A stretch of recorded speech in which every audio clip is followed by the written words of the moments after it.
Hey there, welcome back to Story Slices, where we slice through the best Reddit tales just for you. Let's dive right into the first story.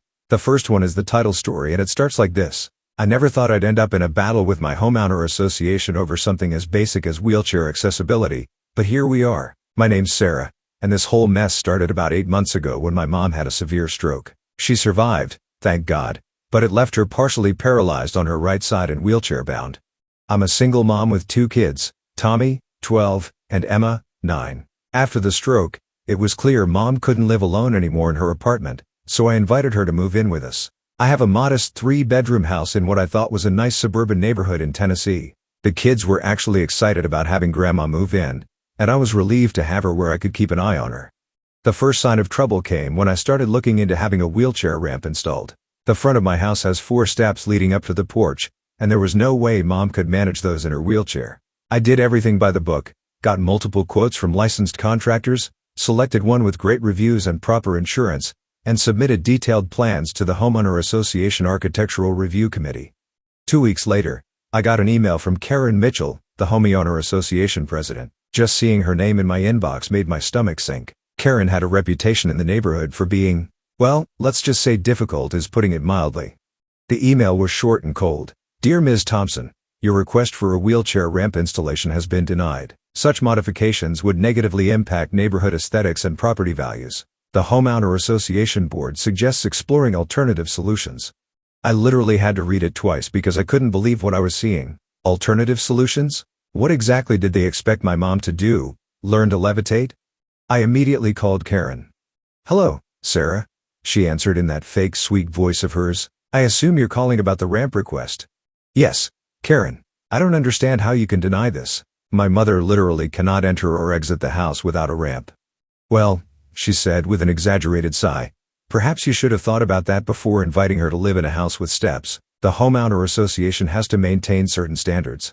I cut her off. This isn't about standards, Karen. This is about basic accessibility. It's a necessary medical accommodation. The rules clearly state that no permanent modifications can be made to the front of any home without board approval. A giant wooden ramp would be an eyesore. What's next? Hospital beds in the front yard. First of all, I said, trying to keep my voice steady, the ramp would be professionally installed with proper materials, not some rickety wooden contraption. Second, this isn't about aesthetics, it's about my disabled mother being able to enter and exit her own home. The board's decision is final, Karen stated firmly. Maybe you should look into one of those temporary metal ramps that can be removed when not in use. I explained that those weren't practical for daily use with my mom's heavy power wheelchair, but Karen had already made up her mind.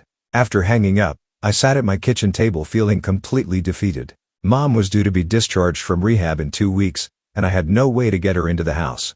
That evening, while helping Emma with her homework, I noticed her social studies textbook was open to a chapter about civil rights. Something clicked in my brain, and I grabbed my laptop. 3 hours and dozens of open tabs later, I had a plan. The next morning, I called Lisa Chen, a lawyer friend who specialized in disability rights. When I explained the situation, she actually laughed. Oh honey, she said, they picked the wrong fight. The Homeowner Association doesn't have a leg to stand on here. The Fair Housing Act and Americans with Disabilities Act are very clear about reasonable accommodations. Send me everything you have, their denial, the original plans, any correspondence. I'm going to write them a letter they won't soon forget. While Lisa worked on the legal angle, I decided to do some digging of my own. Through a friend who used to be on the Homeowner Association board, I learned that Karen's precious architectural standards weren't being applied equally. The Johnsons had built a garden shed last year without approval. The Petersons had installed a satellite dish in clear violation of Homeowner Association rules. And wouldn't you know it, Karen herself had added a fountain to her front yard without going through proper channels. But the real goldmine came when I started researching our Homeowner Association's legal registration status. Turns out someone, Karen, had forgotten to file some pretty important paperwork with the state. The more I dug into the Homeowner Association's paperwork, the more issues I found. Their corporate registration had lapsed 2 years ago, which technically meant they weren't even legally operating. They hadn't filed proper tax returns for the last 3 years, and the Architectural Review Committee that had denied my request, according to the Homeowner Association's own bylaws, it was supposed to have 5 members. Karen had been making decisions with just herself and her 2 friends, Linda and Susan. While I was building my case, I had to figure out a temporary solution for Mom. The rehab center agreed to keep her an extra week, But that was it. Finally, I hired some guys from my church to help carry her up and down the steps in her manual wheelchair when needed. It wasn't ideal or safe, but we had no choice. Seeing my strong, independent mother having to rely on others just to enter her own home broke my heart. The first time we had to carry her up, I saw tears in her eyes. "Sarah, honey," she said quietly once we got inside, "maybe I should just look for a nursing home. I don't want to cause all this trouble." "Absolutely not," I replied firmly. "This is your home now, and we're going to fight this." 2 days later, Lisa's letter arrived at the Homeowner Association board members' homes via certified mail. It was a masterpiece of legal writing, citing multiple federal laws and court precedents. The key paragraph read, "Denial of this reasonable accommodation for a disabled resident constitutes a clear violation of the Fair Housing Amendments Act and the Americans with Disabilities Act. Furthermore, the Homeowner Association's current operating status appears to be in violation of multiple state statutes. My client is prepared to file complaints with the Department of Housing and Urban Development, the Department of Justice Civil Rights Division, and the State Attorney General's office if this matter is not resolved immediately." Karen showed up at my door that evening, red-faced and waving the letter. "How dare you threaten us with legal action?" she screeched. "This is completely unnecessary. We're just trying to maintain property values." I stayed calm. "No, Karen, you're discriminating against a disabled person. And by the way, how's that unauthorized fountain working out?" She blanched slightly. That's different." "Is it? Because I have photos of at least 12 violations of Homeowner Association rules that you've conveniently ignored. Should we discuss those at the next board meeting?" "Oh wait, you haven't held a proper board meeting with adequate notice to residents in over a year, have you?" She pointed her finger at me. "You're making a big mistake. The board won't forget this." I smiled. "Speaking of the board, I've been reading our bylaws. Interesting stuff. Did you know that architectural review decisions require a properly constituted committee of 5 members? Not 3 friends making decisions over coffee." Karen stormed off, but I knew this wasn't over. The next day, I received a violation notice for my grass being half an inch too tall. The day after that, another notice about my mailbox being non-compliant. Time to move to phase 2 of my plan. I created a private Facebook group called Highland Park Homeowner Association Reform and started inviting neighbors. Within days, we had 50 members sharing their stories of Karen's selective enforcement and arbitrary rules. People were angry, and they were ready for change. I also contacted a local news reporter who had done several stories on homeowner association abuses. She was very interested in our situation, especially the disability rights angle. When she started making calls to board members for comment, they panicked.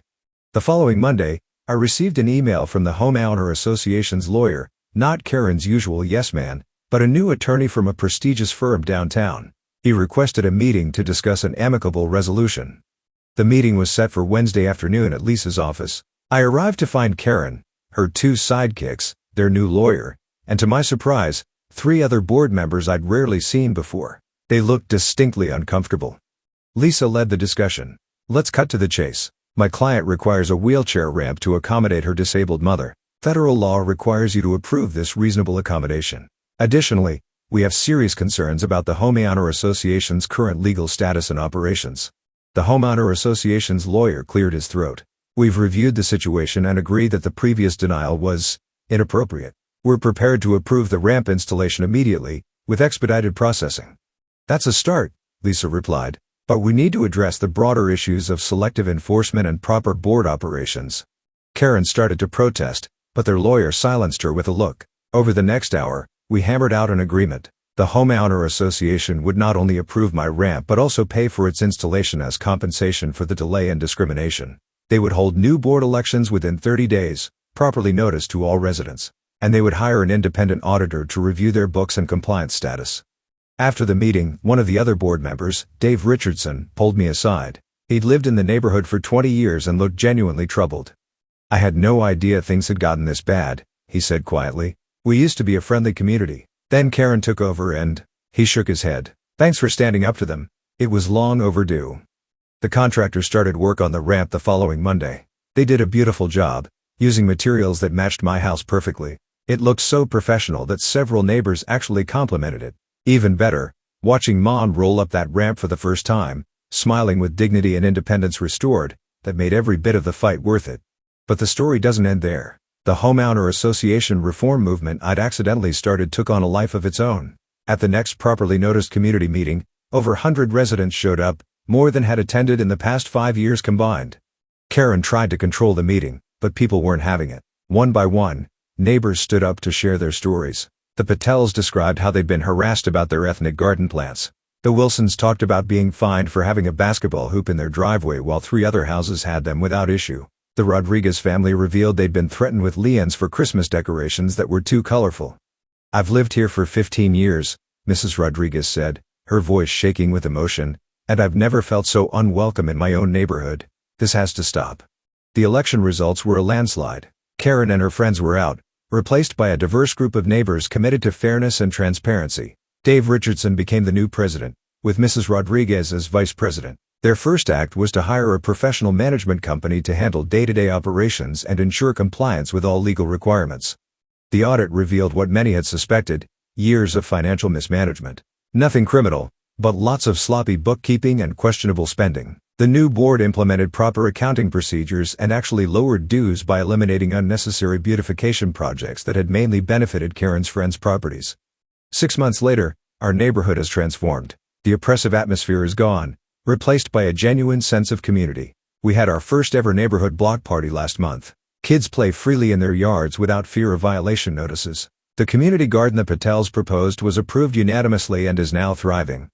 Mom has become a neighborhood fixture, often sitting on our front porch greeting people as they walk by. She's made friends with several other residents who regularly stop to chat. Last week, she even joined the garden club, something that would have been impossible without that ramp. "You know what the best part is?" she said to me recently. "It's not just about the ramp anymore. You help make this a better place for everyone." The ultimate irony? Karen put her house up for sale last month. Apparently, the neighborhood isn't what it used to be. She's right about that, but not in the way she thinks. Tommy asked me the other day why I fought so hard instead of just moving somewhere else. "Sometimes," I told him, "you have to stand up to bullies, not just for yourself but for everyone they might hurt next. And sometimes, fighting for what's right creates positive changes you never expected." Last week, we received a letter from a disability rights organization. They want to use our case as an example in their training materials for other homeowner associations. Lisa thinks it could help prevent similar discrimination across the country. The new board has also adopted comprehensive guidelines for handling accessibility modifications, ensuring no other resident will face the battle we did. They named them the Thompson Guidelines, much to my embarrassment and Mom's delight. Looking back, I realized this wasn't just about a wheelchair ramp. It was about dignity, fairness, and the kind of community we want to live in. It was about standing up to people who abuse their power and reminding them that rules apply to everyone equally. Yesterday, I saw Karen driving past our house. She glared at our ramp, now decorated with Mom's beautiful potted plants, and I couldn't help but smile and wave. Sometimes the best revenge isn't about getting even. It's about making positive changes that leave your opponents irrelevant. Mom jokes that we should write a book, How a Wheelchair Ramp Toppled a Tyrant. Maybe we will someday. For now, I'm just grateful that our fight for a simple accommodation led to such meaningful change in our community.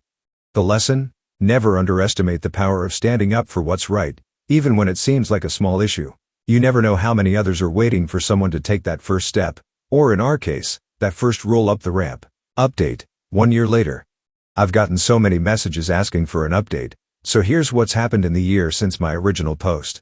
Our neighborhood is completely transformed, and I mean that in the best way possible. The new Homeowner Association Board, led by Dave Richardson, has been fantastic. They've modernized everything. We have an actual functioning website now where you can submit maintenance requests, pay dues online, and access all the community documents. Total transparency, just like they promised. Remember Karen? Well, her house sat on the market for 6 months because she'd priced it way above market value. She finally sold it at a significant loss to a lovely family with 2 kids, one of whom uses forearm crutches. The irony wasn't lost on anyone when they submitted plans for their own accessibility modifications, which were approved within 48 hours.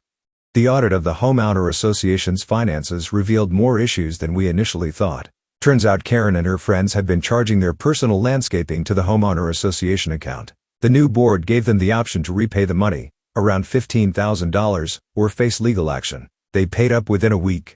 The Thompson Guidelines for Accessibility Modifications have actually gained attention beyond our neighborhood.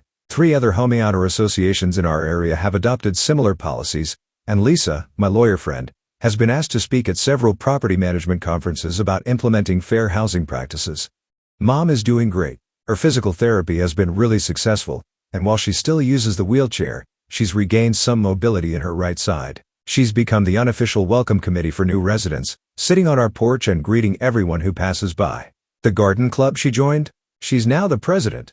But here's the real kicker. Last month, we received notice of a class action lawsuit against Karen and the former board members. Apparently, their discriminatory practices went way beyond just my case. The lawsuit covers incidents from the past 5 years, including racial discrimination, religious discrimination, and multiple ADA violations. Lisa's firm is handling the case. When the lawsuit news broke, Karen tried to throw her former friends under the bus, claiming she was just following legal advice from their previous lawyer. That backfired spectacularly when Linda and Susan produced emails showing Karen had actually overruled the lawyer's recommendations multiple times. The new board was initially named in the lawsuit but was quickly dismissed since they've demonstrated a clear commitment to fair housing practices. They've even hired a disability rights consultant to review all our facilities and common areas for accessibility improvements. My kids have learned some valuable lessons from all this. Emma's school recently had a civil rights project, and she did her presentation on housing discrimination and the ADA. She got an A+ and was asked to present it at the school assembly.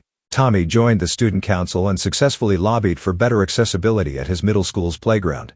As for me, I've become somewhat of a resource for other people dealing with homeowner association issues. I've helped 3 other families in nearby neighborhoods fight similar discrimination cases. Last month, I was asked to join the city's Fair Housing Commission, which I accepted.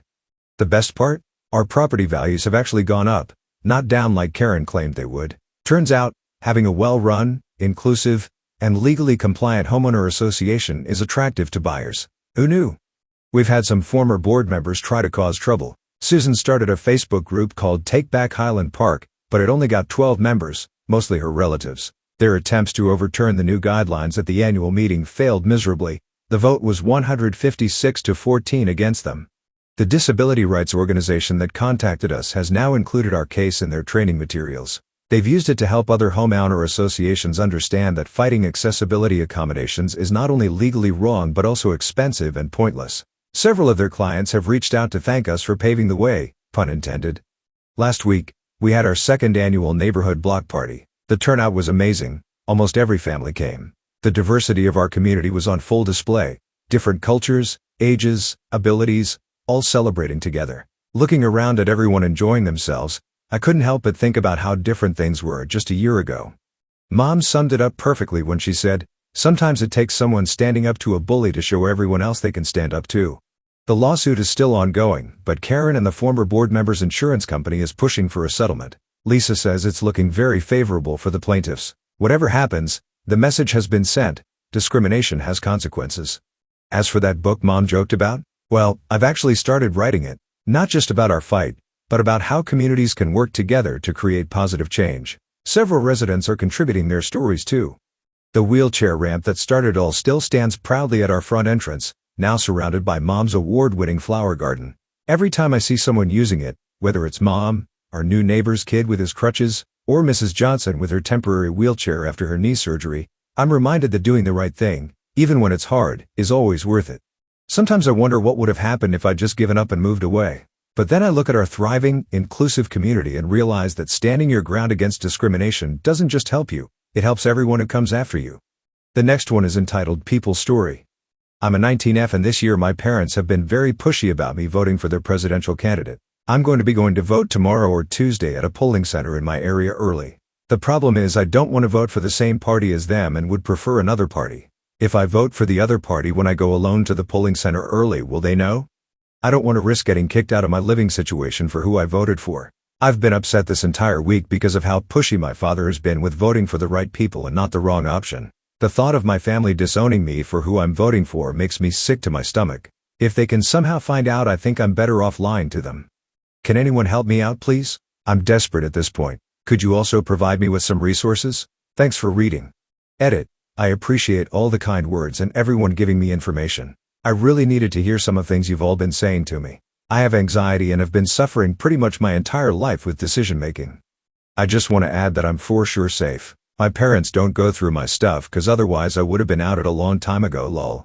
I doubt I'd be kicked out either, but the mind space I was in earlier after the awkward car ride I had with them made think it was a possibility. Edit 2. Okay, now that it's been a few hours and my panic attack has long since passed, I just want to give my current thoughts. For starters, I want to thank everyone so much for giving me support and helping me out with information about my voting rights and what laws I have in my state. You all have been so helpful on educating me and kind to me, and I cannot thank you all enough for that. Your encouragement and support has truly warmed my heart. Second, I'm feeling so much more comfortable and confident going to the polls and voting for who I want now that I know more about what exactly my rights are and that I'll be in the booth alone. I know in a few weeks this will all long since passed and things will return to normalcy, but at the moment having a clear mind is insanely helpful when making rational decisions. Lastly, I just want to reiterate that I am okay. I am safe and my living situation is all good. Earlier I was in the middle of a panic attack all by myself and I truly did believe my parents would kick me out. Now that I'm in a better state of mind, I know that that would likely never happen and I was just thinking irrationally at a mile a minute. Even in the millions of possibilities that did happen, I do have somewhere to go and their home is close by.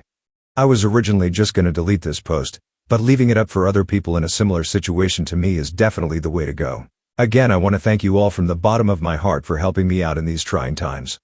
Updates. I thought I'd give everyone a minor update as to what went on after my last post. To cut to the chase, everything went great. My mom took me to the polling center earlier today and I went in by myself with my voting card. Before I went in, she told me to vote for whoever I wanted, though I did tell her I voted for the same candidate as her and my dad just to avoid useless family drama. The people there were kind, helpful, and very happy that a young person was voting. According to them, I was the first young person in their center so far. I filled my info out and went over to a booth to vote for my own candidate, which I'm sure many of you can tell who it was judging by the comments on my last post lol. Once I was done, I put in the machine and I was done. It was a lot easier and less nerve-wracking than I was expecting, if I'm being honest. I managed to keep my emotions under control and my mom didn't suspect anything at all and fully believed I chose her and my dad's candidate as my pick, which my dad did too. Plus, going in by myself was really nice because I didn't feel intimidated at all. I want to give another thanks to everyone for encouraging me and being so kind.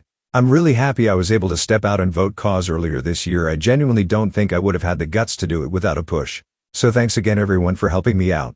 Are you hungry for more slices of stories? Don't forget to subscribe and hit the bell to never miss out on any videos. See you tomorrow at Story Slices.